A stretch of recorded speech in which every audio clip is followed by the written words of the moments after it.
ఈ సీజన్‌లో జలుబు, దగ్గు అనేది కామన్‌గా వస్తుంది కదండీ! ఈ విధంగానైతే ఒకసారి పుదీనా రైస్ అయితే ట్రై చేయండి. నోటికి చాలా టేస్టీగా ఉంటుంది.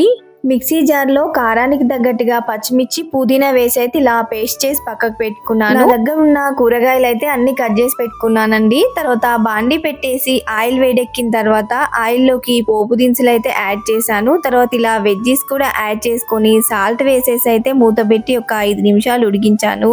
వెజ్జీస్ అయితే చక్కగా ఉడికిపోయాయి కదండీ! అందులో కొంచెం పసుపు, ఇంకా పుదీనా పేస్ట్ అయితే యాడ్ చేసుకున్నానండి. అది పచ్చివాసన లేకుండా కలిపేసుకొని అయితే ఇంకా మూత పెట్టి ఉడికించాను.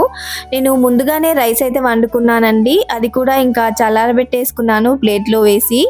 ఇంకా ఈ రైస్ కూడా ఇందులో యాడ్ చేసి కలిపేసుకోవడమే. మనకు ఇంట్లో ఉన్న వెజ్జీస్ కూడా యాడ్ చేసుకోవడం వల్ల హెల్తీ అయిపోతుంది రెసిపీ అనేది. ఈ విధంగా ఒకసారి ట్రై చేయండి. ఇది లంచ్ బాక్స్‌లో కూడా ట్రై చేసి పిల్లలకు పెట్టొచ్చు. Thank you. బాయ్.